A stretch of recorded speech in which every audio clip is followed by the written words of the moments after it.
Bonjour et bienvenue dans ce nouveau rendez-vous de l'expertise. Ces émissions en direct sont des moments forts de réflexion et de débat dédiés aux questions de coopération technique internationale et d'investissement solidaire. Nous sommes au siège de l'agence Expertise France. Les champs de son action vont de la gouvernance démocratique au développement humain en passant par les questions de la santé, de la paix, de la sécurité, mais aussi du climat et du sport. Ça tombe bien.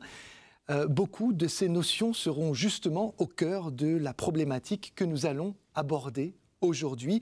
Sport et développement, quels impacts sur le terrain en réponse aux objectifs de développement durable? C'est le titre de ce nouveau rendez-vous de l'expertise. Nous avons souhaité l'organiser en ce mois de mars, à quelques mois à peine d'une immense échéance qui va se tenir ici même en France, à savoir les Jeux olympiques et paralympiques de cet été 2024. Quoi de plus normal et naturel donc d'être au rendez-vous de cette échéance, mais sous l'angle du développement. Je m'appelle Gallagher Fenwick, c'est moi qui vais avoir le privilège, le plaisir d'animer ce moment d'échange. Vous allez le voir, des paroles, des regards qui vont se croiser, des paroles, des regards d'acteurs de terrain, mais aussi des chercheurs, des représentants de grandes institutions internationales. Vous êtes à nouveau nombreux, me dit-on, à vous connecter, à nous suivre donc en direct, et je vous en suis reconnaissant. Vous étiez d'ailleurs des milliers à avoir suivi le dernier rendez-vous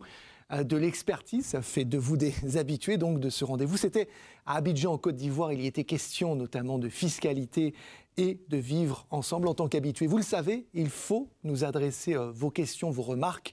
Certaines d'entre elles seront adressées à nos intervenants, à nos intervenantes. Nous les transmettrons à ces personnes à mes côtés ou connectées en direct. Pour introduire cette grande conversation, j'ai souhaité d'abord aller à la rencontre en courant, bien évidemment, puisqu'il s'agit aujourd'hui de sport, à la rencontre de Jérémy Pellet. Il est directeur général de l'agence Expertise France.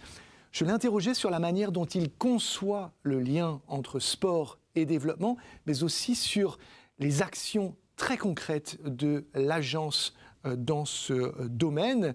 C'est notre séquence Dialogue avec. On aura un bref panorama juste après et on se retrouve tout de suite après pour notre première table ronde. À tout de suite.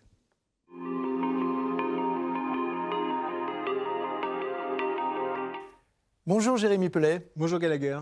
On touche aujourd'hui à une thématique véritablement universelle qui, me semble-t-il, nous touche toutes et tous, celle du sport, et vous tout particulièrement, puisqu'en parcourant votre profil, j'ai cru vous apercevoir en train de courir le marathon.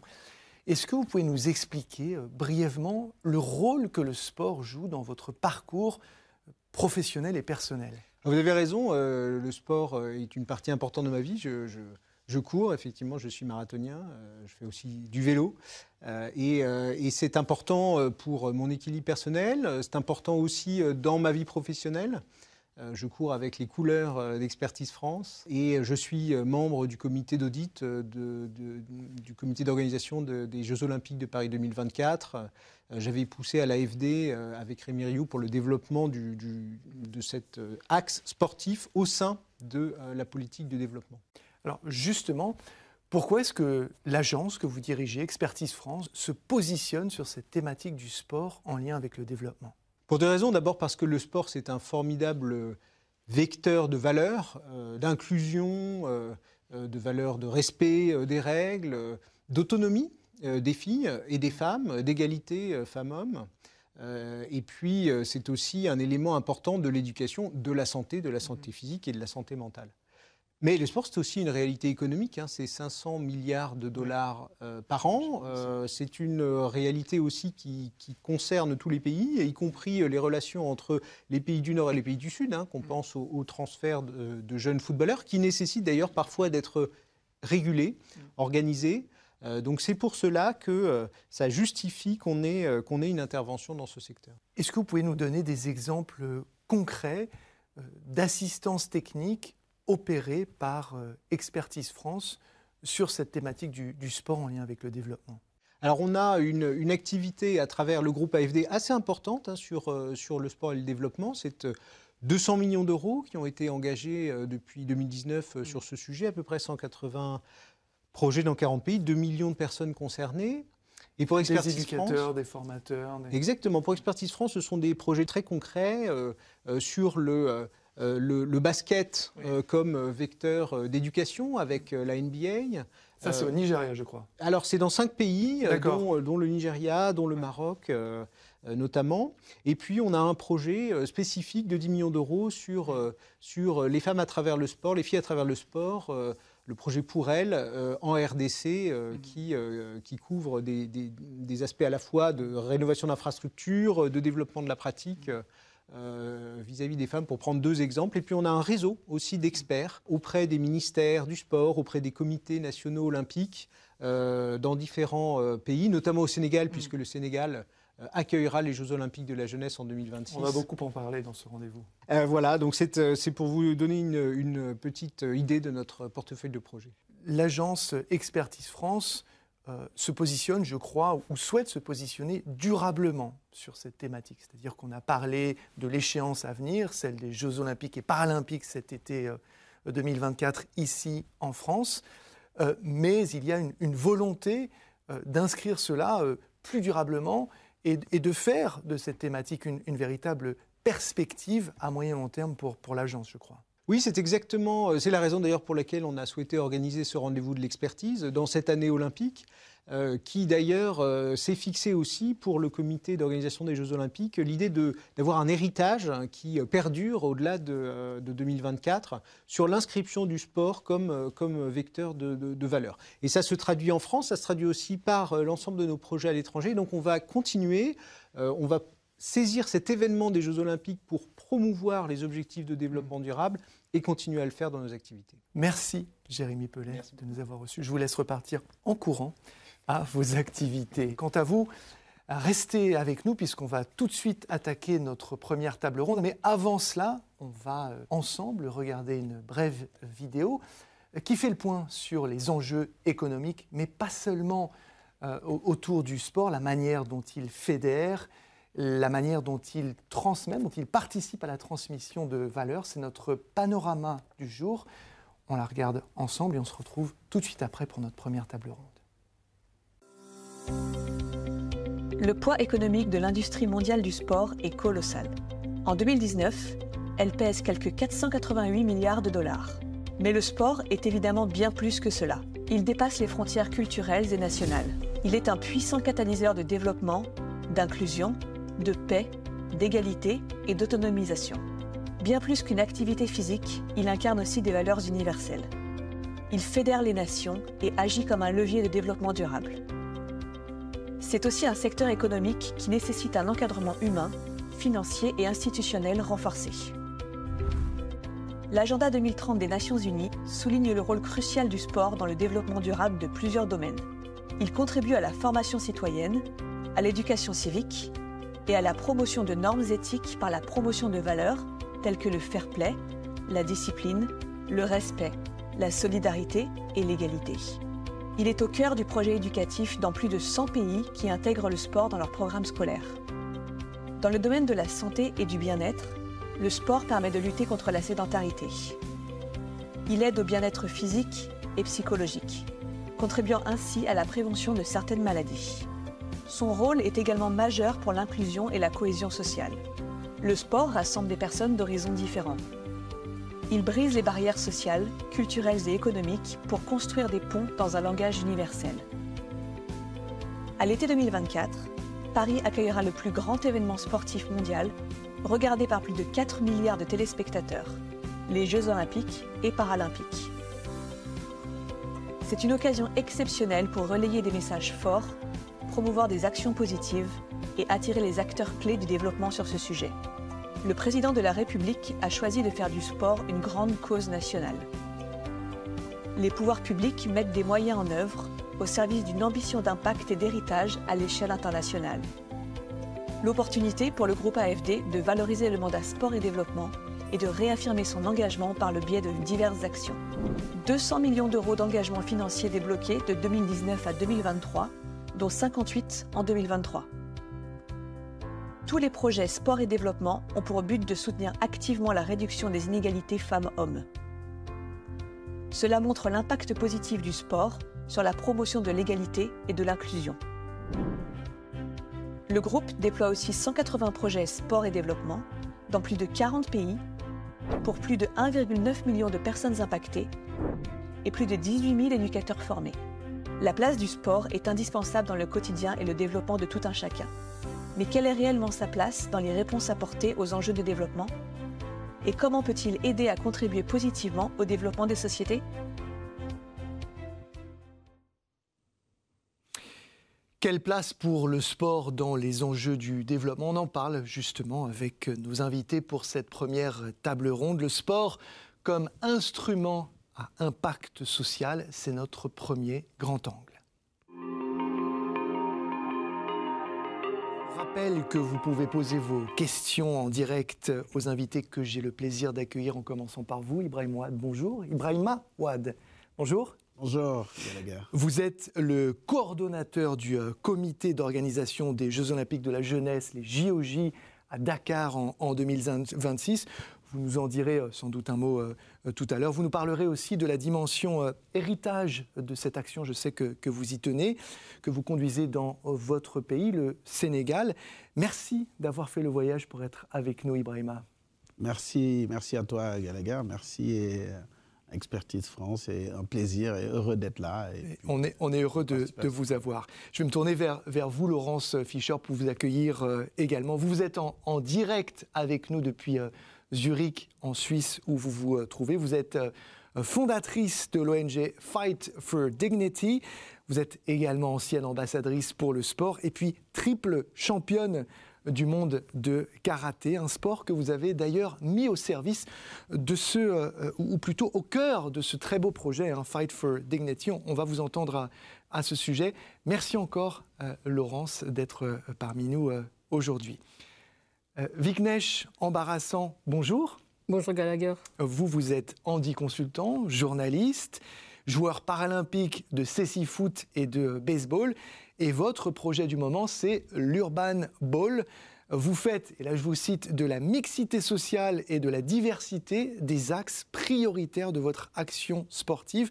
On est ravis et honorés de vous avoir avec nous aujourd'hui. Merci pour l'invitation et merci à tous. C'est normal, Vignesh, on va vous entendre. Je finis d'accueillir mes invités avec vous. David Blah, bonjour. Bonjour. Ça va, David? Impeccable. Super. Vous êtes le fondateur de 10, un expert dans le domaine de l'impact social par le sport. Vous travaillez actuellement sur un documentaire intitulé 21 en chiffres romains, le sport des solutions. Vous accompagnez, je crois, de nombreux organismes justement sur ces questions de développement en lien avec le sport. Pas tous les nommer, Paris 2024, mais aussi l'Agence française de développement, l'AFD, qu'on connaît bien. Ici, le sport comme instrument à impact social, c'est notre sujet pour cette première table ronde. Ibrahima Ouad, je le disais en vous introduisant, vous êtes le coordonnateur donc, des Jeux Olympiques de la jeunesse à Dakar en 2026. Peut-être un petit mot pour commencer. C'est quoi les Jeux Olympiques de la jeunesse? Merci Gallagher, heureux d'être là. Et les Jeux Olympiques de la jeunesse, pour être très direct avec ta question, c'est le 4e événement olympique destiné à la jeunesse de 15 à 18 ans que le Comité international olympique organise. Et pour la première fois en Afrique. Et je précise que c'est depuis 2010 que cet événement a été créé.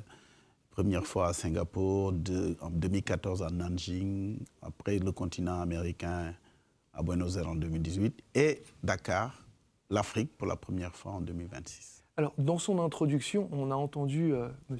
Jérémy Pellet, le directeur général de l'agence Expertise France, mentionner justement ces JOJ et associer cela à cette envie de s'inscrire dans une perspective, de pérenniser cet effort. Et je sais que quand on a échangé, il y a une notion sur laquelle vous avez beaucoup insisté, c'est celle d'héritage. Pourquoi est-ce que c'est si important d'inscrire un événement comme cela et des efforts qui vont avec cette organisation dans une durée? Oui, d'abord, je pense que pour un premier événement olympique en Afrique, un enjeu important, c'est qu'est-ce que l'Afrique peut tirer comme profit de l'accueil du premier événement olympique. Et c'est en ce sens qu'on peut analyser le concept d'héritage sous 2 angles. Qu'est-ce que le monde olympique, le monde extérieur à l'Afrique, amène à l'Afrique dans la foulée de cet événement, et qu'est-ce que l'Afrique apporte à la dynamique olympique en termes d'héritage en accueillant cet événement. Il est évident que cette notion d'héritage s'analyse sous plusieurs aspects. Quand on parle d'héritage, on pense tout de suite à ces dimensions matérielles, physiques, au regard de la situation dans laquelle est le sport en Afrique. Mais aussi, il y a cette forte dimension de l'héritage immatériel. Oui. Comment les Jeux, comment cet événement peut être transformateur. Tout à fait. Et c'est ça le sens de cette philosophie, transmission de valeurs. On va beaucoup en parler, Ibrahima. Merci. Je me tourne vers vous, Laurence, fondatrice de l'ONG Fight for Dignity. Vous êtes aussi, je l'ai dit en vous introduisant, triple championne du monde de karaté. Et j'ai noté que vous la faites presque automatiquement, naturellement, cette association entre sport et développement. Et j'avais envie de vous demander, quand vous étiez pratiquante donc de ce sport, le karaté au plus haut niveau, est-ce que c'était déjà le cas? C'est-à-dire que quand vous étiez sur les tatamis, est-ce que vous pensiez développement? Est-ce que le développement faisait partie de l'écosystème, de l'univers du sport dans lequel vous évoluiez à l'époque? Je pense qu'effectivement, le développement en faisait partie. J'ai commencé enfant, donc j'en ai pas forcément conscience. Mais quand on parle de valeurs et d'outils, enfin, à titre personnel, sans avoir fait du haut niveau, ça fait du bien, c'est un moyen d'expression, c'est un moyen d'inclusion. Quand j'étais très timide, on a un moyen d'échanger avec les autres et d'avoir aussi de trouver une sérénité et puis un bien-être. C'est vous qu'on voit à l'image là, je crois là. Oui. Ouais. Moi. Exactement. Durant la compétition, et là, ce que vous voyez, c'est des ateliers, le début des ateliers. Et donc ce que vous nous dites, c'est que quand vous pratiquiez comme ça, déjà vous ressentiez, donc vous en avez parlé, de l'inclusion, de ces notions, mais est-ce que vous le verbalisiez? Est-ce que c'était formalisé? C'est-à-dire que je comprends le fait que ce soit ressenti, mais est-ce que vraiment c'était réfléchi, ça faisait partie de ce qui était dit ou seulement ressenti pour vous? Je pense qu'aujourd'hui, c'est de plus en plus, il y a une vraie prise de conscience. Il y a des dispositifs qui se mettent en place pour justement qu'il y ait, au-delà du sport de haut niveau, une conscience de l'impact et de l'effet extrêmement positif et transverse de la pratique. Mais effectivement, et je pense que c'est ce qui m'a amené aussi à m'engager et à faire ce give back aussi quand on fait du sport de niveau, à commencer par différentes ONG, et puis ensuite, de par mes rencontres, la création plus spécifiquement, Bien sûr. aussi du constat des violences, la création de Fight for Dignity. Merci Laurence, merci encore d'être en direct avec nous depuis Zurich en Suisse où vous vous trouvez. Viknesh, si je peux me tourner vers vous maintenant, je rappelle que vous êtes handi, consultant, journaliste, joueur paralympique de cécifoot et de baseball. En préparant cette émission, vous m'avez beaucoup parlé, vous, de mixité sociale. En quoi ou comment est-ce que le sport peut contribuer à fabriquer de la mixité sociale? Et peut-être commencer par expliquer ce que c'est, pour vous en tous les cas, la mixité sociale. La mixité sociale, déjà, pour moi, en fait, c'est faire en sorte que tout le monde soit sur le même pied d'égalité, en quelque sorte, qu'il n'y ait pas de différence, que la frontière n'existe pas, en fait. Par exemple, si je dois parler de ma situation, moi, je suis né à Sarcelles, j'ai grandi à Sarcelles, et du coup, de base, comme ça, on peut croire que, ok, il est de banlieue, donc forcément, les cartes sont plus réduites, on va dire. J'ai moins de chances d'y arriver dans la vie, tout simplement parce que je suis né à Sarcelles. Mais finalement, justement, l'objectif et la mixité sociale doit permettre de parvenir à cela, c'est d'effacer en fait justement toutes les différences, même en situation de handicap et pas en situation de handicap. Du coup là, c'est plus global. Moi, je parle de différence entre les gens, même en situation de handicap. Donc en fait, c'est d'effacer toutes les différences qu'il y a entre les gens pour qu'on ait tous la même, on va dire en quelque sorte, chance d'y arriver et de réussir dans la vie. On va dire ça comme ça. Et vous m'avez dit quelque chose de très très fort, on y reviendra, mais vous m'avez expliqué qu'être un jeune de banlieue, c'est aussi une forme de handicap. Dans le fond, oui, tout à fait, parce que comme je l'ai dit il y a 2 secondes, pour moi, en fait, quand on est quelqu'un de la banlieue, on est forcément en quelque sorte stigmatisé, il y a des préjugés, il y a des clichés, que l'on connaît tous. On ne va pas faire la liste ici parce que voilà, c'est assez bien répandu, je n'ai pas besoin de ça. Et en fait, justement, moi, l'objectif, et on reviendra sur le projet que je mets en place et que je travaille pour, dans ce projet-là, justement, c'est de donner la chance à ces jeunes de banlieue. Et moi, du coup, je suis de banlieue et en plus, je suis en situation de handicap. Un double handicap, en quelque sorte. J'ai tout dans la vie pour pas réussir, en fait, de base.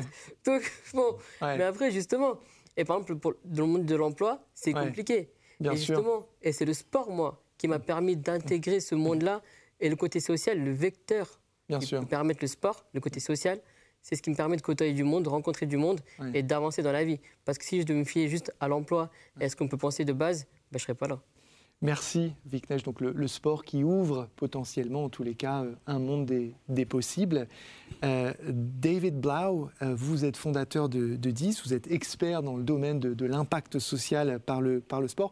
Peut-être commencer par un petit mot sur 10. C'est quoi 10 ? 10, c'est mon numéro de maillot, presque. Donc vous êtes le meneur. Celui qui essaye de faire les passes, et effectivement, après avoir travaillé pendant 10 ans à Play International, qu'une des ONG emblématiques dans le champ du sport et développement, j'ai souhaité jouer ce rôle de passeur avec l'Agence française de développement, Paris 2024 et d'autres. Et aussi garder du temps de mettre ces sujets de sport et développement sur le débat public, et donc de travailler sur des publications, de travailler sur un film aussi, pour qu'on puisse apporter un éclairage 21 Sport des solutions. Un éclairage plus important sur ces sujets-là. Tout de suite, vous inscrivez votre démarche dans l'histoire, et justement, vous qui connaissez bien, encore une fois, ce lien entre le sport et le développement, puisque c'est quelque chose que vous suivez depuis un moment, peut-être nous parler brièvement de l'histoire, en fait, de ce lien entre sport et développement. Et peut-être, est-ce qu'il y a un marqueur dans le temps du moment que vous auriez identifié où le déclic se fait ? C'est-à-dire qu'institutionnellement, on se dit, comme l'a dit Jérémy Pellet, qu'il y a à l'intérieur de cet univers du développement une case pour le sport et un rôle que le sport peut jouer dans cet univers. Ouais, alors il y a une distinction à faire, pas une opposition, mais une distinction, parce que c'est un continuum entre le développement du sport, de la pratique sportive, et du sport pour le développement. Et quelque part, le premier qui consiste à respecter ce triptyque de fédération, initiation, entraînement, compétition, c'est l'acquisition de compétences motrices, la maîtrise d'une discipline sportive. C'est la naissance du sport moderne qui permet cet essor. Et c'est amusant de constater que c'est le fait de fixer des règles, le fait d'institutionnaliser des règles, qui a permis cet essor mondial, qui est au final assez extraordinaire. C'est un phénomène qui s'est globalisé, encore un monde des possibles qui s'ouvre. Et médiatisé. Les Jeux Olympiques de la jeunesse est un superbe exemple. Et on a des acteurs de la société civile qui, dès la seconde moitié du 19e siècle, utilisent ce sport dans leur perspective de coopération. Je pense au fameux YMCA américain. Je rappelle que c'est YMCA, c'est dans les YMCA qu'on a inventé le basket, qu'on a inventé le volleyball. Donc, le développement du sport, en fait, il date du sport moderne et il commence à être un peu plus structuré au lendemain de la Seconde Guerre mondiale, quand les États se disent que c'est un champ de coopération. Cuba, dès les années 60, en fait, en fait un sujet sur des disciplines comme la boxe, par exemple. Et en fait, progressivement, à partir des années 80, il y a eu une sorte d'inversement de la logique en se disant que dans des pays qui avaient des besoins extrêmement prégnants en termes d'éducation, d'inclusion sociale, il n'était pas suffisant de simplement développer la pratique, mais qu'il fallait adapter cette pratique, aux besoins sociaux, et donc partir d'abord du besoin et se dire comment est-ce que la pratique en fait va y apporter une solution. Et c'est cet inversement qui est progressivement émergé à partir des années 80 qui est important. Et depuis le milieu des années 90, il y a une dynamique incroyable de la société civile qui nourrit cette approche, qui s'est aussi institutionnalisé avec la reconnaissance de l'UNESCO, l'engagement d'acteurs comme l'AFD aussi. On va en parler, David. Je me permets juste de le remontrer pour toutes celles et ceux qui nous regardent. Et d'ailleurs, vous êtes connectés et je vous salue depuis le Burkina, le Cameroun ou en Haïti. Donc, salut à vous qui êtes là-bas et merci de nous regarder. Votre livre, Le sport des solutions, paru aux éditions Rue de l'Échiquier. Beaucoup de ces questions sont abordées dans votre ouvrage et on va continuer d'en parler. On est en train de brosser tout un tas de problématiques et de notions en lien avec cette connexion que l'on fait entre sport et développement. On a parlé héritage avec vous, Ibrahima. On a parlé de cette ouverture avec vous, Viknesh, de ce monde des possibles et de mixité sociale, d'histoire avec vous, ou encore d'inclusion avec vous, Laurence. Autre problématique que je voulais aborder avec vous, Ibrahima, comment est-ce que le sport, ou en tous les cas le développement du sport, peut contribuer à la préservation de l'environnement. On a eu un petit peu cette conversation, ça m'a beaucoup étonné et impressionné. Ça marche comment ? Merci. Je vais peut-être revenir rapidement sur la perspective historique que développait David tout à l'heure. Ouais. En disant, aujourd'hui, on dit l'Afrique, c'est le temps de l'Afrique. Tout à fait. C'est une opportunité pour It's l'Afrique. time for Africa. Yeah. Mais le vrai problème aujourd'hui, comme je dis, c'est comment essayer concrètement de transformer cette opportunité en essai réel. Ouais. Et c'est là où... Transformer l'essai. Voilà. C'est là où, dans le cadre du projet de Dakar 2026, on a plusieurs dimensions de l'héritage et de la transformation, dont celle donc, environnementale. Alors l'environnemental, c'est une réalité de contraintes environnementales au Sénégal, en Afrique. Et je voudrais prendre l'exemple d'un projet très concret. Oui. On sait qu'aujourd'hui, la pollution plastique, des plastiques, c'est une contrainte. La pollution marine est une contrainte. Mais on s'est demandé comment nous pouvons faire, dans le cadre du projet de plan d'action durabilité, impact et héritage de Dakar 2026, concrètement, qu'est-ce qu'on peut faire? On a inventé un projet avec des partenaires. Il est génial. Plastic Odyssey, je vais nommer, et qui consiste à collecter les plastiques, le transformer en opportunité encore faisant, grâce à un projet financé par l'AFD, où il s'agit de construire des infrastructures sportives de proximité. Je crois qu'on en voit d'ailleurs à l'écran sur les photos que vous avez transmises. C'est toute cette jeunesse qui bouillonne, qui bouge et qui est en mouvement avec ça. Et est-ce que les poteaux là, de ce filet de volet... Justement, celui-là qui en fixe, c'est le filet de volet et le cas typique d'un plastique recyclé. Par contre, les buts qu'on a vus avant sont en fer et vous avez vu comment ils sont corrodés. Tout à fait. L'objectif, justement, c'est de développer beaucoup d'infrastructures de proximité en recyclant le plastique et durable, en mettant le maximum d'infrastructures au sein du pays. Et ça, c'est vraiment un cas concret. On lutte contre les déchets plastiques, on préserve l'environnement, on met des infrastructures durables et on crée les conditions pour que la jeunesse pratique du sport et se porte mieux en bonne santé. Bravo, Ibrahim Awad. Le projet s'appelle Odyssée, vous m'avez dit? Non, c'est un projet du plan d'action durabilité, impact, héritage, avec un partenaire qui s'appelle Plastic Odyssey. Plastic Odyssey, bravo à Plastic Odyssey qu'on salue au passage. Laurence, si je peux me tourner vers vous à nouveau. Quand on a préparé cette émission, vous m'avez dit, et je vous cite, que la France, en réalité, elle est précurseur sur cette association entre sport et développement. Vous nous en dites un petit peu plus, peut-être? Oui, peut-être à l'échelle justement des sportifs de haut niveau. De manière structurelle, la France à l'échelle institutionnelle, c'est d'ailleurs, on fête les 10 ans, par exemple, a mis en place la fonction d'ambassadeur pour le sport au sein du ministère de l'Europe et des Affaires étrangères. Et vous êtes vous-même ancien ambassadeur pour le sport, hein? Exactement, exactement. Et j'ai pu faire aussi le constat de cette volonté qui a été évidemment abordée par Jérémy et l'AFD. Le côté précurseur, c'est aussi de mettre un cadre commun, de permettre, je prendrai l'exemple des sportifs de haut niveau, de permettre un programme d'accompagnement aux athlètes entrepreneurs. Et avant de prendre mes fonctions, d'ailleurs, je faisais partie de ces aujourd'hui très nombreux athlètes, et notamment, je pense qu'Abi pourra en parler aussi tout à l'heure, mais on est de très nombreux à pouvoir faire savoir notre savoir-faire et pouvoir développer nos projets.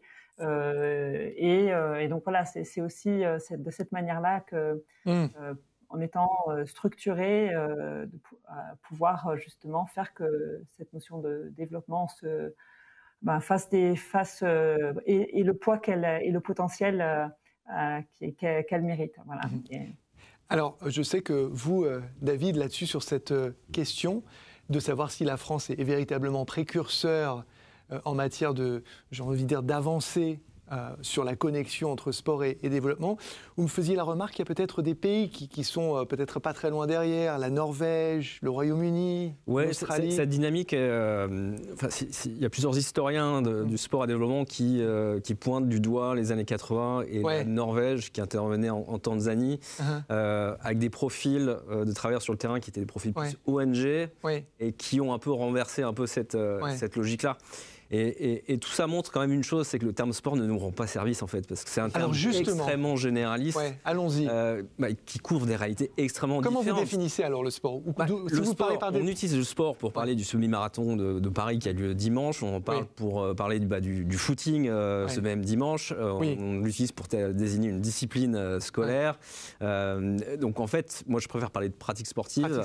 Et même donc plus on bannit que ça, le terme sport, on parle de pratique sportive. Je pense pas qu'il faut le bannir, mais plus on sera précis, plus on arrivera à identifier les effets possibles des pratiques sportives et les conditions et les manières d'utiliser le sport ou les sports, puisqu'en fait le sport peut être plus ou moins éducatif, peut être plus ou moins inclusif, plus ou moins impactant, il peut même avoir des effets négatifs, ça il faut en avoir conscience, et il faut prendre un peu de distance par rapport à notre manie un peu d'essentialiser le sport, dire que le sport éducatif, le sport c'est ses valeurs, il y a quand même une littérature scientifique qui montre que c'est beaucoup plus complexe que ça, que ce qu'on apprend sur un terrain n'est pas forcément transféré en dehors du terrain, et que c'est pas le sport en tant que tel qui est éducatif, c'est un support d'éducation, mais c'est que c'est l'éducateur en fait qui a ce rôle-là.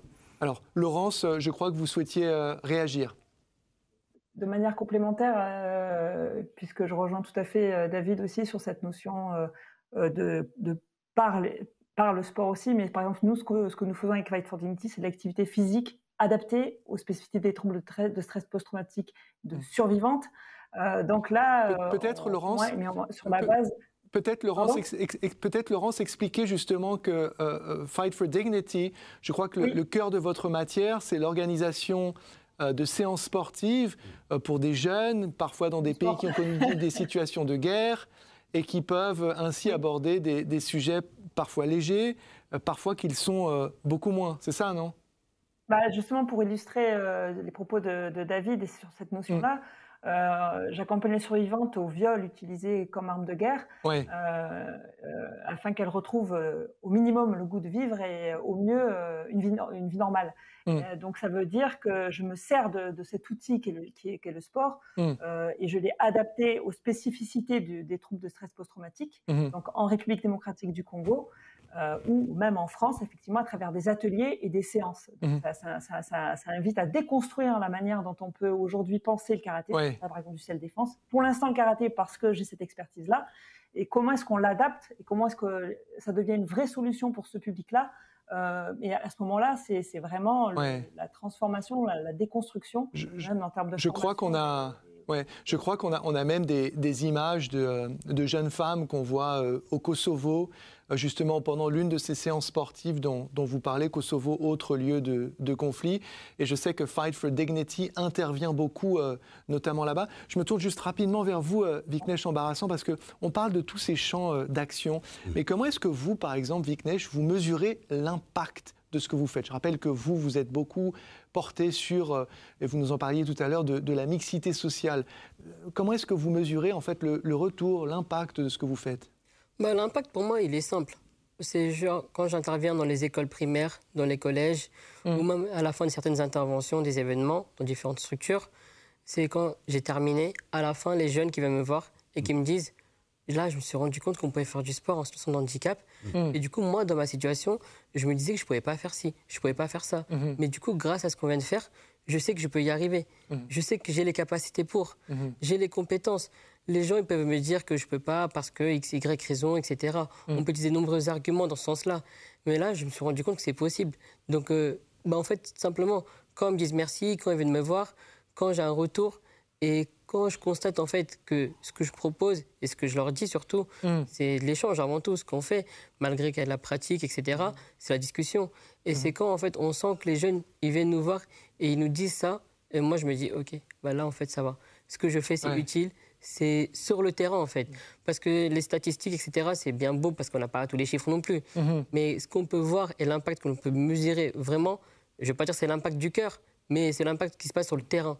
Et c'est le retour des gens directement, en fait, avec nous. Et c'est comme ça qu'on peut voir ce qu'on fait bien ou pas bien, en fait. L'impact du cœur, je retiens l'expression, je l'aime beaucoup. Ibrahima, vous souhaitiez intervenir par rapport à ce que disait justement Laurent sur ces jeunes femmes qui se reconstruisent après avoir subi le pire, qui se reconstruisent au travers du sport. Ça vous a fait réagir, j'ai vu. Ça m'a fait penser, et ça m'a fait réfléchir pour une raison très simple. c'est que quand j'écoute d'ailleurs les autres panélistes, je me rends compte que ça me conforte dans la conviction que j'ai que le sport est finalement un vrai outil de prévention et d'anticipation.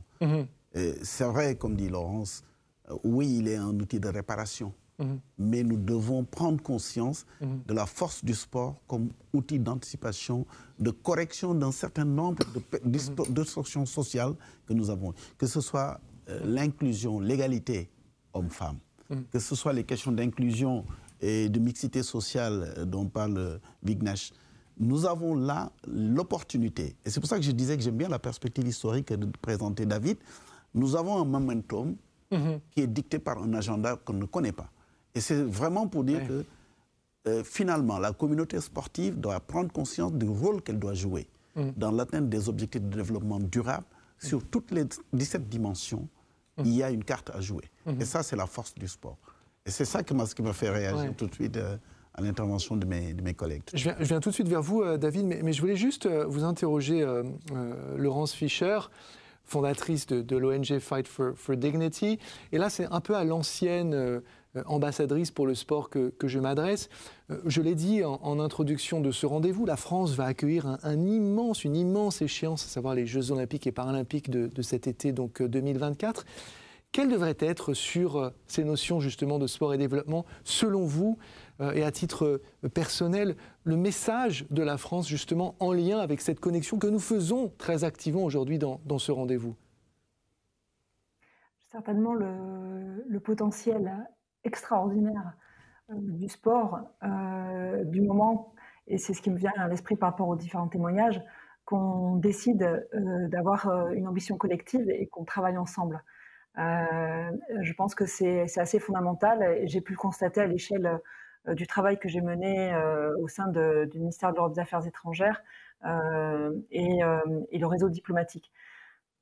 C'est extraordinaire quand on vient, quand on travaille main dans la main avec Paris 2024, avec la société civile, avec les différentes ONG, avec les acteurs qui font aussi le sport et qui en font son rayonnement, que sont les athlètes.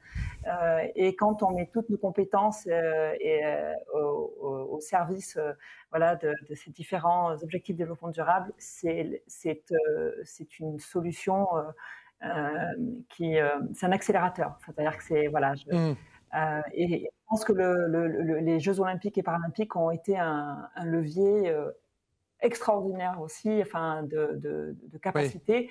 Et je n'ai aucun doute sur l'héritage qui était déjà dès le départ pensé, parce que ça nous a permis à tous d'échanger, de partager nos bonnes pratiques et certainement de tous faire le constat du potentiel. Ce qui d'ailleurs ne se dissocie pas de l'aspect entrepreneurial et au contraire, ça sera même une source de professionnalisation, de possibilités, des différents acteurs qui travaillent sur les thématiques. Merci Laurence. David, je sais que vous vouliez réagir. Oui. Avant ça, juste une petite question qui me vient. Vous êtes historien en quelque sorte de ce lien que l'on est en train de faire entre sport et développement. Avant de vous laisser réagir, peut-être vous interroger par rapport à la perspective, parce qu'on a entendu ce mot qui est très important pour l'agence Expertise France sur ces notions, celle de perspective. Comment est-ce que vous voyez l'avenir proche, justement, de ce lien entre sport et développement? Et peut-être vous laisser réagir, parce que j'ai vu que vous vouliez réagir par rapport à ce que disait Laurence. Je vais essayer d'une réponse cohérente, parce qu'il y a pas mal d'idées là, je vais essayer de faire ça. Non, simplement pour insister sur le caractère emblématique de l'initiative de Laurence. Et c'est ce qu'on voit. Alors, si on veut vraiment pousser le curseur sur le sujet du sport à développement, on se rend compte que ce sont des innovations et des hybridations et des méthodes qui vont venir se combiner avec une expertise sport, avec une expertise qui n'est pas sportive. Et je pense que c'est l'un des enjeux de demain. Je suis obligé de prendre un exemple du Sénégal quand même, puisque l'un des projets financés par Impact 2024, qui est le programme d'héritage de Paris 2024, une association qui s'appelle Pour le sourire d'un enfant, qui intervient auprès de jeunes incarcérés à Thiès, et qui a créé une méthode qui s'appelle Escrime et justice réparatrice, et qui est assez incroyable en termes de la manière dont elle développe les compétences psychosociales des jeunes, et dont elle jeunes qui sont en difficulté, en délicatesse avec la justice. Et avec des taux de récidive qui chutent. C'est un travail long cours, c'est un travail qui n'est pas uniquement sur l'escrime, c'est aussi une expertise liée à la psychologie, à ces publics-là. Et c'est le temps long qui permet de créer ces méthodes-là, de les évaluer aussi, ce qu'a fait Laurence avec Fight for Dignity. Et ça, c'est assez important. Et quand on parle d'avenir, moi je suis assez optimiste pour la suite. Il y a eu un effet accélérateur avec les Jeux de Paris 2024. On espère qu'il y aura une continuité sur 2026. En tout cas, il y a un nombre grandissant d'acteurs de la société civile, il y a un nombre grandissant de bailleurs publics et privés qui s'y intéressent. Maintenant, il faut continuer à structurer cette dynamique-là, notamment en enquêtant et en qualifiant très précisément la typologie des pratiques qui existent sur le terrain pour voir si elles peuvent être adaptées, ce qu'elles apportent et quels sont justement de manière fine les impacts qu'on peut viser. Merci David Blau. Merci, il me reste à vous remercier tous les quatre. C'était évidemment beaucoup trop court, on aurait pu continuer à discuter ensemble pendant des heures. Mais on est attendu par la deuxième table ronde. Avant cela, je vais quand même vous remercier un par un, Ibrahim Awad. Merci infiniment. Je rappelle que vous êtes coordonnateur du comité d'organisation des Jeux Olympiques de la jeunesse à Dakar en 2026. Merci encore une fois d'avoir fait le voyage pour être parmi nous aujourd'hui. Laurence Fischer, merci aussi à vous en direct depuis Zurich, fondatrice de l'ONG Fight for Dignity. Viknesh Ambarathan, Andy consultant, journaliste et joueur paralympique de cécifoot et de baseball. Merci d'avoir pris le temps d'échanger avec nous ce jour. Et puis un grand merci aussi à vous, David Blau, fondateur de 10, et puis je le montre à nouveau, auteur de ce livre, Le sport des solutions, aux éditions Rue de l'Échiquier. Voilà, avant d'accueillir les invités de notre deuxième table ronde qui portera sur des expériences inspirantes de développement par le sport, je vous propose un détour par le Kenya pour de superbes portraits de jeunes femmes qui ont fait le choix de l'art noble. Box Girls Kenya, c'est l'association qui les accueille. Elle fait, vous allez le voir, beaucoup plus que de simplement les entraîner. Cette courte vidéo est absolument solaire, donc n'en profitez pas pour vous éloigner de votre écran. C'est notre séquence Nouveau regard. On la regarde ensemble, évidemment, et on se retrouve tout de suite après pour la deuxième table ronde.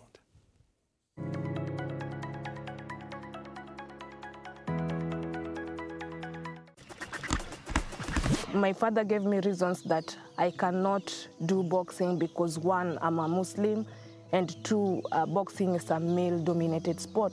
Still, under his nose, I was still doing boxing, I was training, and at the end of the year, I told my father, Box Girls Kenya paid for my scholarship, and my father was like, "What did you say Box Girls do again?"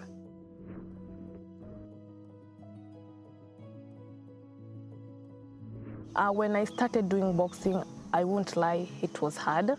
I was panting a lot. But I found it a unique sport. About 4 times when I was trying to go to the ring, I had health complications. I was very sick. I really felt bad. So Coach Sonko talked to me and she said that instead of maybe me giving up, maybe I can share out my skills. It wasn't the first time that I tried entering the ring and it was not possible. So I found like giving girls the skills that I had so that they could climb that ring on my behalf. I think that also fulfills my heart.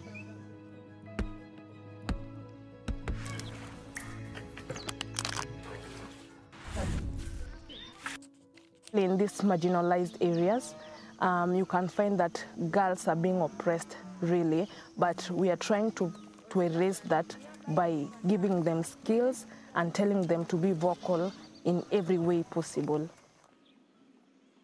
In our community, people believe like there are some sports which girls can do and others boys can do. So I just went in the organization secretly, not wanting my parents to know that I am training in boxing. So when they announced that there's going to be a parents meeting about Box Girls, So I came back and told my mother, and they were explained about boxing, and that's when she came and told me that I can go and join. I was happy, just happy, really happy. I enjoyed. So now I was free. I could go and train. I didn't even think that I can know how to throw straight punches, yes, to learn things. So now when I hear that myself, Perita, I am a mini coach, I feel proud of myself.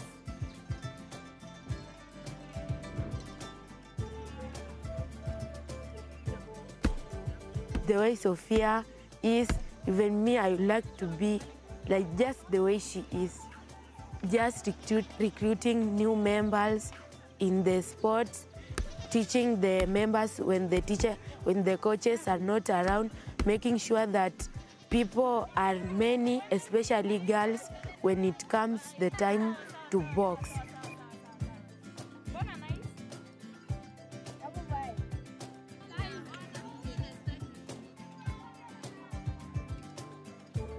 Even I'd like my fellow girls in the community to be vocal, to know their rights, to know where to say yes or to say no.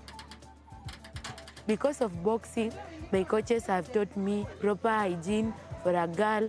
We've even been given pads with our coaches. We've been taught how to maintain ourselves as girls, that we don't engage ourselves in things like early pregnancy that can cause us drop out of the schools.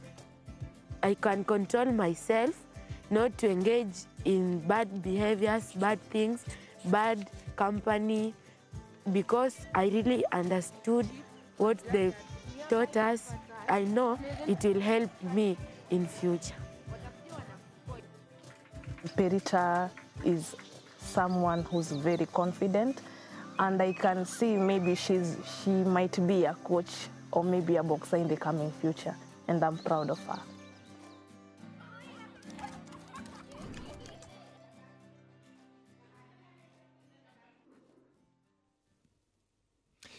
Une association sportive, vous l'avez vu, qui encourage la pratique d'un sport, mais bien au-delà de ça, qui transmet des valeurs, qui promeut la confiance en soi, qui aide matériellement ses membres, qui contribue à leur hygiène, qui les aide à envisager l'avenir avec un esprit sain dans un corps sain. Bravo à Box Girls Kenya et merci à elle pour cette parfaite transition pour introduire notre deuxième table ronde.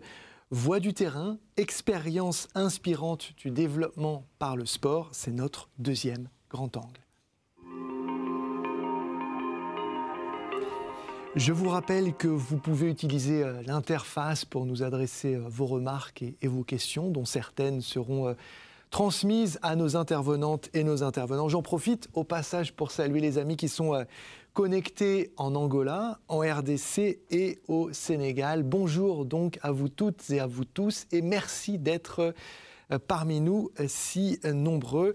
Je vous le disais, on va pouvoir transmettre vos remarques et questions à nos invités, que je vais commencer par accueillir avec vous. Guillemette Petit, bonjour. Vous êtes directrice générale de l'ONG Play International, anciennement connue sous le nom de Sport sans frontières. Vous développez des programmes sportifs qui servent de levier d'éducation et de développement pour changer les comportements des enfants. C'est ce que vous m'avez expliqué. Vous nous en direz plus dans quelques minutes. Merci Guillemette d'être parmi nous. Jérôme Rousseau, bonjour. Bonjour. Vous êtes directeur général de Novo Sport. C'est une association qui promeut l'inclusion par le sport, adapter le sport afin que tout le monde puisse pratiquer. C'est un peu votre credo, Jérôme. Merci d'être vous aussi avec nous ce jour. On est en direct également avec vous, Abby Gay. Vous êtes joueuse professionnelle de basketball pour l'équipe de la ville depuis laquelle vous vous joignez à nous, Charleville-Mézières. Bonjour Abby, ça va ?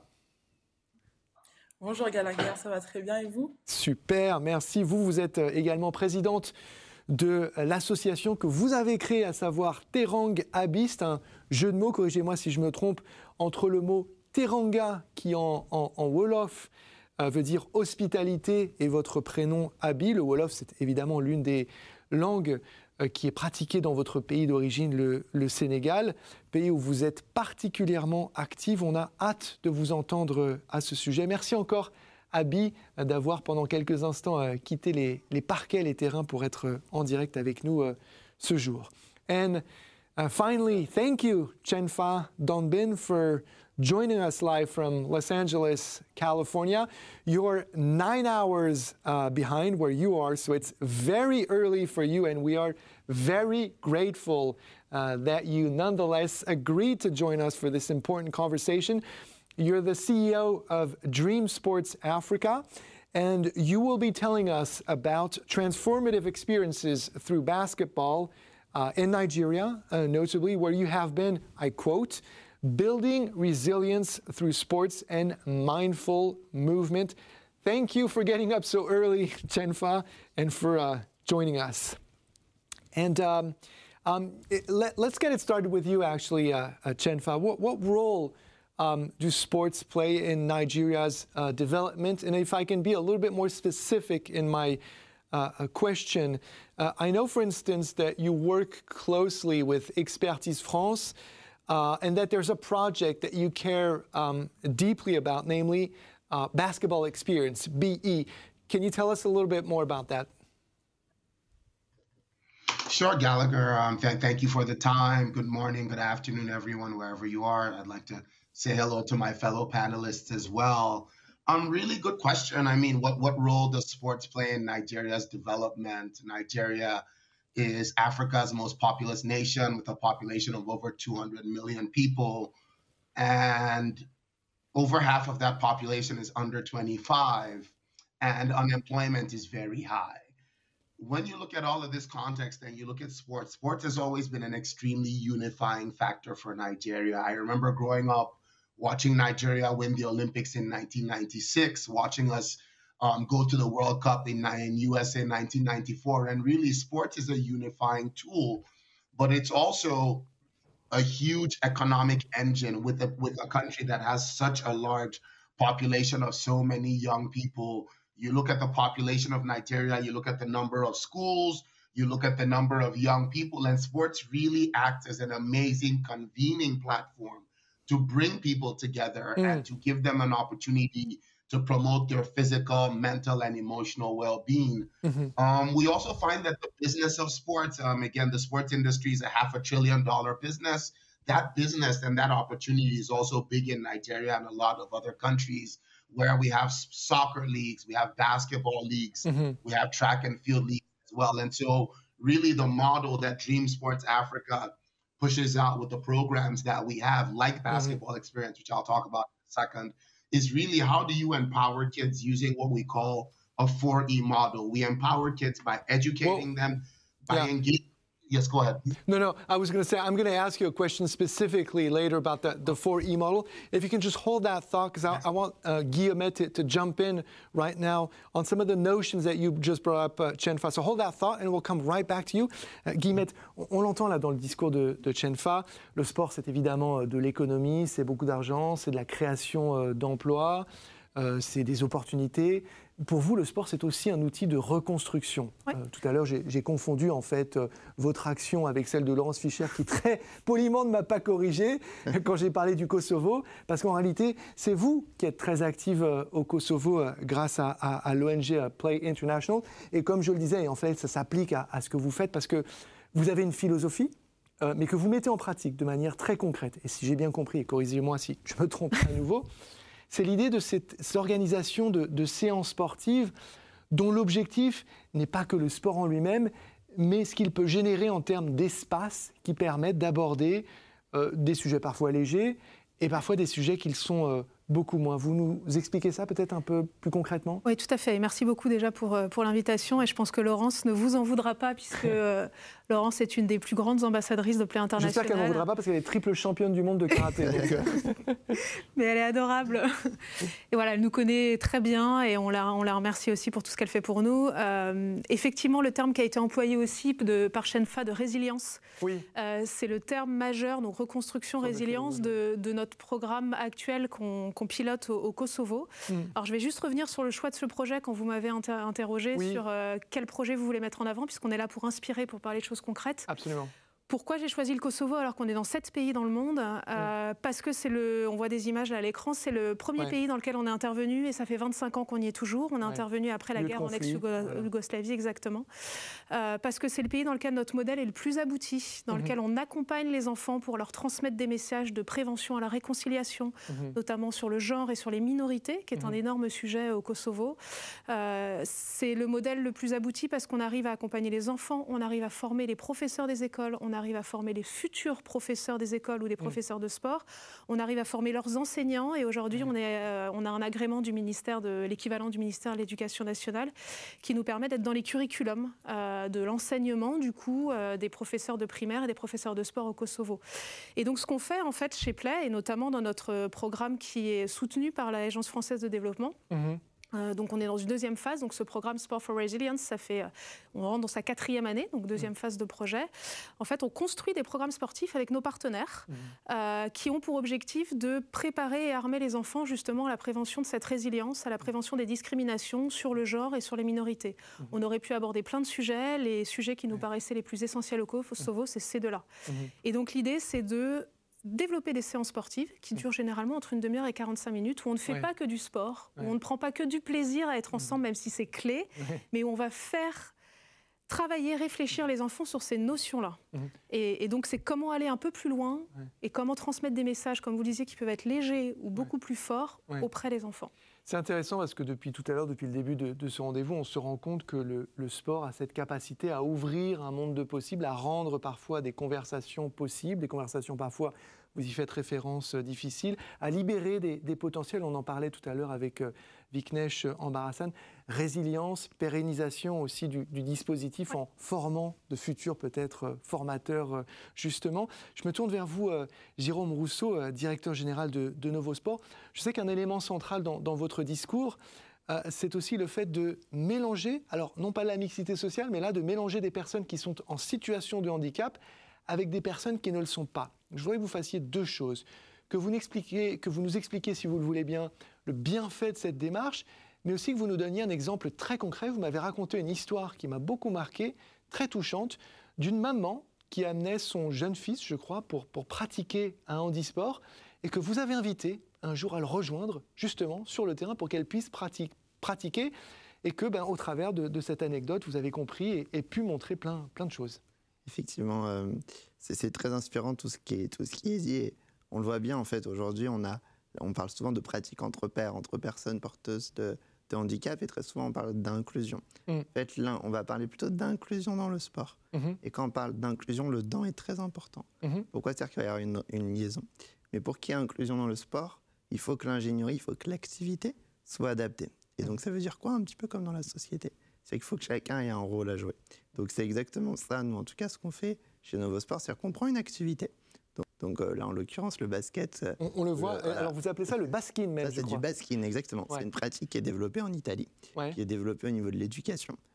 Aujourd'hui, il y a une dizaine de clubs en France, et donc chacun a un rôle à jouer. Donc là, bon, on peut me voir que je shoot. En tout cas, c'est quoi le baskin, juste pour celles et ceux qui ne connaissent pas? Le baskin, c'est du 6 contre 6, et donc c'est du basketball inclusif. Donc sur un terrain, vous avez des rôles 5, donc des joueurs qui ont l'habitude de pratiquer du basketball, des joueurs qui n'ont pas l'habitude, des gens qui sont porteurs de handicap mental, ou des gens qui sont porteurs de handicap moteur.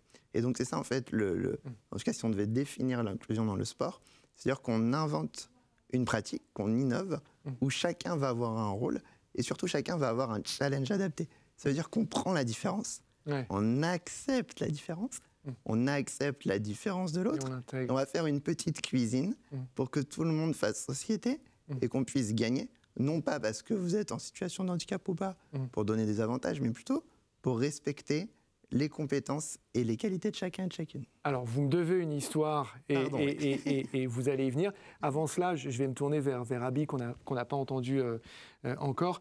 Abby, merci d'être avec nous encore. Je rappelle quand même que vous êtes, je crois que vous êtes pivot, non, dans l'équipe de Charleville-Mézières ?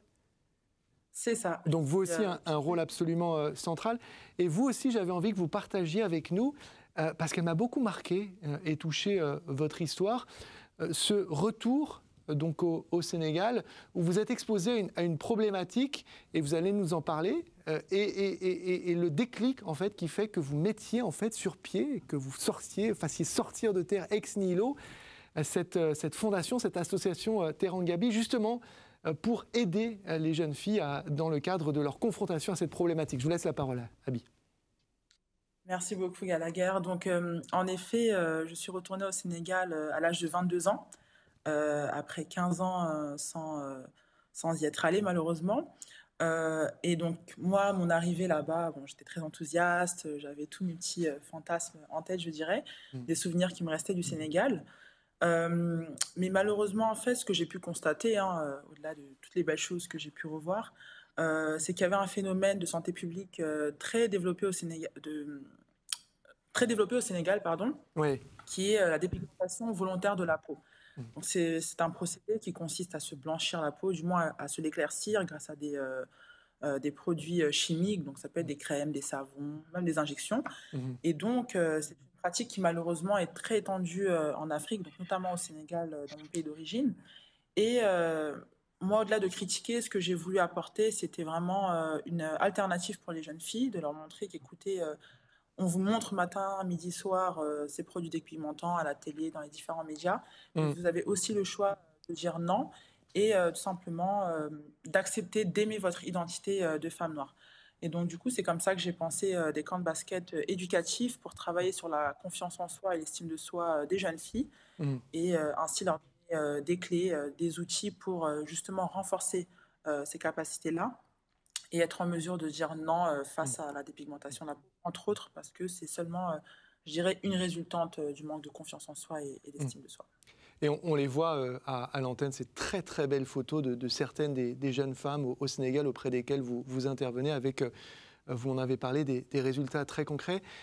Chenfa, if I can turn back to you, I cut you off. You were just. Chenfa, je vous ai coupé. En fait, vous vouliez évoquer votre modèle à quatre points. Alors, dites-nous, développer ce modèle à 4 E, éduquer, affranchir, pour engager, employer avec ces programmes sportifs. En définitive, c'est très bien que les gens de pratiquer le sport, mais au-delà de ça, les gens ont besoin de manger, d'avoir un emploi. Le sport s'adresse à des jeunes, l'expérience basketball, pour n'en nommer qu'un seul, c'est très bien.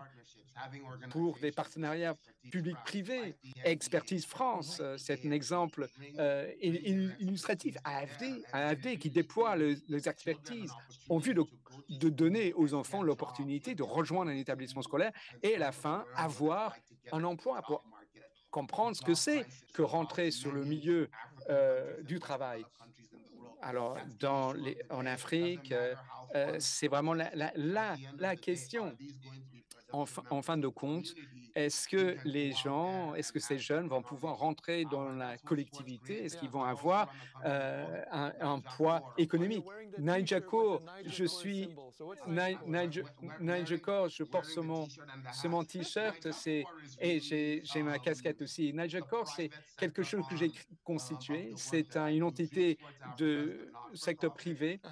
Gym Sports Africa, c'est un bon non lucratif, mais Nigel Kaur, c'est la vraie possibilité de donner aux membres de nos programmes de vendre quelque chose, rejoindre la collectivité.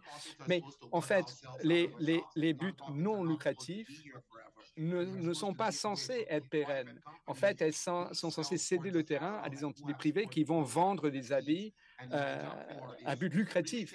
Et mon travail consiste à tirer avantage du fitness. Je suis professeur de danse et de fitness par ailleurs, et je le fais en ligne et physiquement pour faire en sorte que les garçons et les jeunes, 6 millions en ligne, hein, c'est notre population à travers nos films que nous avons pu toucher. Et pour stimuler, à travers le sport, à travers le mouvement, un bien-être psychique et physique. Merci, Jennifer. Nous quitter prochainement. Je me permets de revenir vers vous à nouveau, juste pour vous partager avec nous un des exemples des résultats concrets du travail que vous faites auprès de ces jeunes femmes qu'on a vues tout à l'heure à l'écran au Sénégal. Vous m'expliquiez, et j'aimerais que vous partagiez cela, s'il vous plaît, avec nous, l'impact très réel de ce travail que vous faites. C'est-à-dire que vous me décriviez des jeunes femmes qui étaient peut-être timides ou effacées au début de ces stages, de ces séances de sport, et qui deviennent de véritables leaders derrière. Je crois que c'est ça que vous m'expliquiez, non ? Oui, effectivement, et j'aimerais revenir du coup très rapidement en amont quand même sur ce qu'on fait parce que j'ai pas pu bien l'expliquer. Bien sûr. Donc nos camps de basket consistent à donc rassembler des jeunes filles autour de la pratique du basketball parce que c'est mon domaine. Mais au-delà de ces entraînements et des matchs, on leur apporte également des sessions d'éducation, donc avec des professionnels de la santé entre autres ou même des professionnels dans d'autres domaines. Donc à titre d'exemple, sur le programme d'un an qu'on a dispensé à Louga, on a fait venir psychologues, dermatologues, sages-femmes, mais on a aussi fait venir un prof de théâtre, on a fait venir des chefs d'entreprise, on a fait venir également l'association pour le sourire d'un enfant, dont vous parliez tout à l'heure et qui a expliqué en fait les bienfaits du sport au service du développement. Donc, pas mal de sessions en fait, de formation avec les jeunes filles pour justement leur permettre, comme je le disais tout à l'heure, d'être outillées et de développer leur confiance en elles-mêmes et leur estime de soi. Et donc, effectivement, les résultats que moi j'ai pu constater, parce que comme le disait tout à l'heure sur la première table ronde de Viknesh, si je ne dis pas de bêtises, c'est très difficile de mesurer, de mesurer les impacts à travers des statistiques. Mais sur le terrain, comme il le disait, il y a l'impact du cœur, on voit les réactions des jeunes filles, on voit les témoignages qu'elles nous rapportent également, et nous, nos coachs sur place ont été en mesure aussi de constater les progrès dans la participation des jeunes filles, dans l'engouement, dans la motivation, et surtout, voilà, elles attendaient avec impatience tous les mois ces rassemblements dans lesquels elles se retrouvaient, dans lesquels elles pouvaient échanger et progresser. L'impact du cœur, on la doit à Viknesh Ambarasan, effectivement, cette formule, elle est très belle et on va sans doute y revenir. Je vous laisse filer, je crois, parce que je crois que vous devez aller à l'entraînement à Bigay et je vous souhaite évidemment bon courage parce que je sais que vous revenez de blessures et on va continuer de suivre votre carrière parce qu'il est possible que vous soyez drafté vers, je crois, l'Angleterre ou peut-être même les États-Unis, qui sait, vous avez encore devant vous une très longue et belle carrière d'athlète, mais aussi une très longue et belle carrière d'entrepreneuse sociale au travers de Terang Abi, très très belle ONG avec des résultats concrets au Sénégal, on vient de le voir. Merci donc Abi. Merci beaucoup pour l'invitation. À vous, merci Abi. Guillemette, juste pour aller plus loin et prolonger cette réflexion, donc là, il y a dans le travail de Abigail et Terang Abi un travail de reconstruction, de réparation, on en a parlé auparavant. Mais je crois que chez vous, tout à l'heure, je disais, vous formez peut-être de futurs formateurs. Je crois que l'aboutissement du projet, c'est peut-être de rendre autonomes les personnes qui en sont des bénéficiaires, non ? Tout à fait, à la différence de pas mal de panélistes que vous avez aujourd'hui, on n'agit pas directement auprès des enfants ou des jeunes adultes avec qui on travaille. On est dans une logique d'accompagnement, de formation, des coachs sportifs, des professeurs des écoles, des animateurs de centres de loisirs. Et vraiment, cette logique, comme quand on préparait cette émission, je vous disais, sans nos partenaires, on n'est rien. Parce qu'on passe vraiment par eux, on essaye de les faire monter en compétences, de les rendre autonomes pour qu'ensuite ils puissent mettre en place toutes les séances sur lesquelles on les a formés auprès de leurs bénéficiaires, auprès des enfants. Et c'est par eux qu'on voit aussi l'impact du cœur. Nous, on le voit avec leur réaction à eux, mais on voit surtout au fait qu'un mois, 2 mois, 1 an, 2 ans après, ils reviennent nous voir en nous disant « ça fonctionne, est-ce qu'on peut avoir d'autres contenus, est-ce qu'on peut travailler sur d'autres thématiques avec vous ?» Je suis toujours bluffée et quelque part fière, même si je n'étais pas chez Play International à cette époque, de voir des gens qu'on a formés au Togo en 2013 et qui nous rappellent en disant « quand est-ce que vous revenez ?» Parce que voilà, l'impact qu'on veut vous démontrer de vos programmes, c'est qu'on continue à le mettre en place parce qu'on voit les changements sur les jeunes filles, parce qu'on voit les changements sur les enfants. Mais donc vraiment, dans tous les pays dans lesquels on intervient, on est dans cette logique de renforcer les capacités, donc le capacity building, dont on parle beaucoup à l'Expertise France et à l'AFD, rendre autonome, voilà, développer les compétences, et c'est vraiment notre rôle d'accompagnateur, et donc c'est pour ça que sans nos partenaires, on n'est rien en fait chez Play. Et sans vos partenaires à vous non plus, vous êtes rien. Jérôme Rousseau, je vous ai dit tout à l'heure que vous me deviez une anecdote. C'est le moment, celle où vous partagez, si vous le voulez bien, ce moment qui est très touchant, dont vous m'avez parlé quand cette maman, finalement, se joint à ce jeune pratiquant de handisport. Est-ce que vous pouvez nous raconter cette histoire et puis surtout nous parler des bienfaits, en fait, de cette démarche? Avec plaisir. C'était un papa, mais en fait, il venait du Canada, de Montréal. Et donc, à l'époque, tu parlais justement des partenaires, on avait réussi à financer son voyage par le Rotaract de l'époque. Il voulait absolument pas faire ce stage. Et donc, nous, on faisait du football inclusif qu'on avait inventé. Mais au Canada, ils faisaient uniquement du football en fauteuil électrique. Et c'était la première fois, en fait, que le papa a pu jouer avec son fils. Et ça a été pour nous très touchant parce qu'on s'est rendu compte de la puissance de la chose. Parce que le lendemain, le papa nous a dit, mais écoute, Jérôme, j'ai réfléchi à en fait, la perspective de Novosport et de l'inclusion dans le sport. C'est qu'avant, j'entraînais mon fils, ou en tout cas, j'étais son aidant. Et c'est très fort de se dire qu'on peut partager un moment, même quand on a des motricités. Et ce jeune en question, par exemple, conduit uniquement son fauteuil roulant électrique avec la tête, avec un fauteuil très puissant. Et donc, on parlait tout à l'heure justement des petites choses et de l'autonomie. Ça, c'est aussi de l'autonomie, de dire, en fait, finalement, mon papa n'est pas là que pour m'accompagner, un soutien, mais il est là aussi pour partager un moment, et peut-être potentiellement, et participer. Donc, je suis aussi valorisé d'une autre manière, moi, en tant que papa. Donc ça, c'est effectivement très fort, et on le voit dans nos activités un peu de manière régulière. Chenfa, Chenfa, je souhaiterais développer un petit peu plus la question, là où vous en êtes, là où nous en sommes, pour ce qui est du mélange, cette articulation entre la durabilité et le sport. Là, quelle est votre perspective? Où est-ce qu'il faut aller à présent? Alors, bonne question, Gallagher, et je tiens à remercier les autres intervenants. C'est vraiment des aperçus très riches. Alors, le monde tel qu'il est actuellement, nous sommes au sortir d'une pandémie mondiale et nous apprécions maintenant le bien-être mental et physique, et plus que jamais. Donc, l'occasion est énorme. Voilà, donc continuer à franchir les gens pour permettre aux gens de décrocher des emplois dans la sphère sportive et en dehors, pour permettre aux uns et les autres de devenir des entraîneurs personnels. C'est une immense industrie à Los Angeles, et avec Internet, vous n'avez pas besoin d'être physiquement aux côtés de votre apprenant. Et nous voulons susciter une augmentation de la fourchette d'âge que nous pouvons atteindre de 55 ans à 75 ans.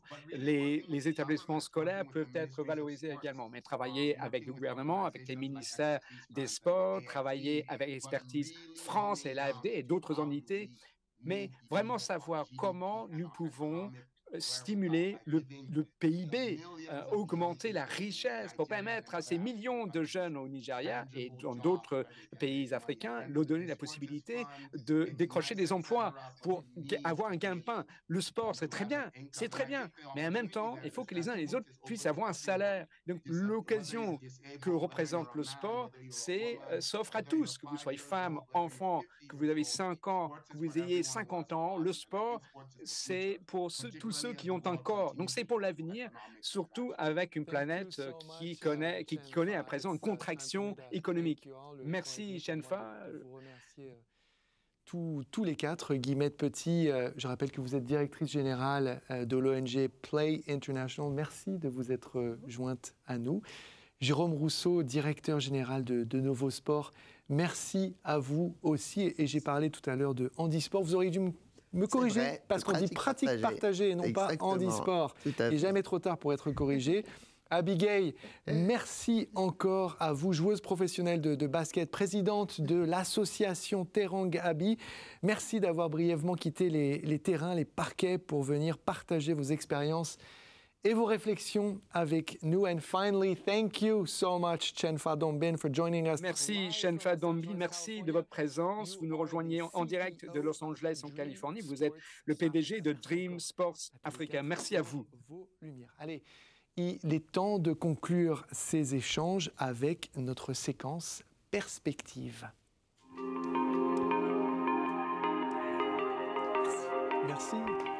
Merci.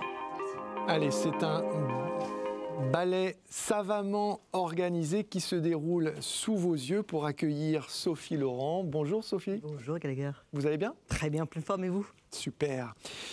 J'ai le plaisir de vous accueillir en tant que directrice senior des relations internationales auprès du comité d'organisation des Jeux Olympiques et Paralympiques Paris 2024. J'aimerais, avant de lancer cette conversation, vous citer les Jeux de Paris 2024. Un souhait en 2012, un rêve en 2015, un engagement de 9 ans qui a changé le rêve en réalité en 2024.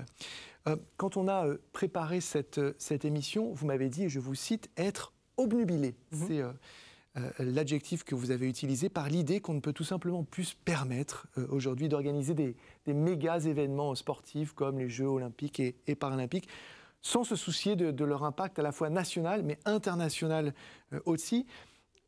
Pourquoi est-ce que vous dites cela et de quel impact parlez-vous? Je sais, avant de vous laisser répondre, qu'il y a des notions qui sont très importantes pour vous, celles de, par exemple, de l'acceptabilité ou encore cette idée de devoir finalement prendre en compte les grands enjeux de notre siècle. Ben, effectivement, je suis obnubilée par cette idée. Il faut comprendre qu'aujourd'hui, chaque édition des Jeux s'inscrit dans une époque. Oui. Et les Jeux de Paris 24 s'inscrivent pleinement dans les enjeux, les grands enjeux de notre siècle. Oui. Les enjeux qui concernent le réchauffement climatique, l'égalité des genres, la quête du sens, qui sont les droits de l'homme. Et donc, il est crucial que nos Jeux, les Jeux de Paris 24, répondent à tout ça. Et donc, qu'il y ait vraiment un impact, aussi bien national, mais aussi international. Alors pourquoi? Donc je reprends un petit peu ce que vous avez donné. Mais en fait, c'est crucial. Pourquoi? C'est une question d'acceptabilité pour le public. Oui. Quel public on parle? On parle tout d'abord du pays hôte. Bien sûr. Pourquoi on devrait avoir les Jeux si elle ne répond pas à des engagements? Tout à fait. Et deuxième, c'est une question aussi de notion de survie du modèle des Jeux tel qu'on le connaît aujourd'hui, qui est l'universalisme. Alors si vous voulez, j'ai un peu développé ces deux axes. Oui. La notion d'acceptabilité, qu'est-ce qu'on veut dire? En fait, nous, depuis le début de la candidature, on a inscrit dans notre ADN cet héritage et cette durabilité. Et donc, je donne quelques exemples. On a travaillé avec le professeur Younous pour inscrire et promouvoir un peu prix Nobel de l'économie. Prix Nobel. Prix Nobel, pour inscrire tout ce qui est l'économie sociale solidaire, l'ESS, dans le projet. On a travaillé avec des ONG, notamment Play International, et à l'époque c'était David. Donc merci David. Et on a développé des activités de promotion des valeurs olympiques et paralympiques au niveau national et international. Et aussi on a travaillé avec WWF pour travailler sur toute la stratégie. En fait, on a travaillé sur qu'est-ce qui pouvait avoir un impact concret pour les Jeux de Paris 24. Parce que, bien entendu, on veut des Jeux extraordinaires, des Jeux ouverts, spectateurs ouverts à tous. Mais il faut des Jeux durables, sobres, il faut des Jeux responsables, sociaux et solidaires. Et ça, c'est crucial. Et ça s'inscrit aussi dans ce qu'on appelle l'agenda 2020, dans +5, c'est un peu le jargon, mais c'est en gros la grande feuille stratégique. Donc c'est important pour le mouvement olympique. Oui. Pour le côté universalité, c'est important parce que ça va faire résonance avec les Jeux olympiques de la jeunesse de Dakar. Oui. Le principe, c'est que quand même les Jeux, on puisse avoir des méga événements sur les différents continents. Et pour ça, ces Jeux doivent aussi avoir un impact. Donc les Jeux de Dakar sont très intéressants pour nous parce que on l'a bien entendu avec Ibrahima. Premier sur le continent africain. Exactement, premier continent, mais qui parlait d'héritage national matériel et immatériel. Donc ces Jeux-là s'inscrivent dans un système d'universalité et avec cet impact important. Et désolé, mais pour le petit acte, mais ça n'a rien à voir avec organiser des méga événements de, on va dire par exemple, de compétition de freestyle de ski dans des pays Alors, je vais y venir. Autres. Je vais y venir parce que justement, en fait, moi, je lis, et corrigez-moi si je me trompe, cette notion que vous abordez, celle de l'acceptabilité, à une notion qui lui est antinomique quelque part, celle de l'irrationalité, qui n'est justement plus acceptable. Celle, par exemple, qui consisterait à organiser des Jeux Olympiques d'hiver dans un pays désertique. C'est-à-dire que ça n'est juste plus possible. Donc, à partir du moment où vous posez ce postulat, est-ce qu'on peut rentrer dans le dur, j'ai envie de dire, et que vous nous donniez des exemples très concrets de ce que vous faites à Paris 2024 pour ne plus être dans cette irrationalité et accroître l'acceptabilité de ce que vous développez dans le cadre de l'organisation de ce méga événement sportif? Alors, vous l'avez compris, hein, l'héritage et la durabilité s'inscrivent dans l'ADN depuis le début.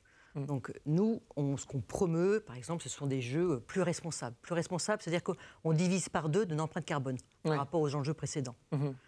Ce sont aussi les premiers jeux paritaires. Ça n'a jamais été fait avant. 50% des athlètes femmes et 50% des athlètes masculins. On a aussi des jeux... Ça veut dire que vous imposez cela aux fédérations? En fait, c'est une résultante. D'accord. On sera les premiers jeux paritaires. Ça n'a jamais été fait avant. Et je présume que plus tard, ça sera la norme. On est aussi des jeux sobres. Pour une fois, il n'y a pas une extension de budget, mais on respecte le budget. C'est difficile, mais on le fait. On est des jeux engagés. C'est la première fois qu'il y a eu une charte sociale. Tous ces éléments-là constituent et contribuent au fait que c'est un projet extrêmement fort. Et s'il y a projet fort, de facto, il y a une portée internationale. Alors, vous parliez d'engagement, justement, il y a un label qui est très important, me semble-t-il, Terre des Jeux 2024, qui s'inscrit sans doute dans cette dynamique que vous décrivez. Il y a des conventions aussi, comme celle qui lie l'AFD à Paris 2024. Il nous reste très peu de temps. Peut-être un mot, justement, sur à la fois ce label Terre des Jeux 2024 et sur cette convention avec l'AFD.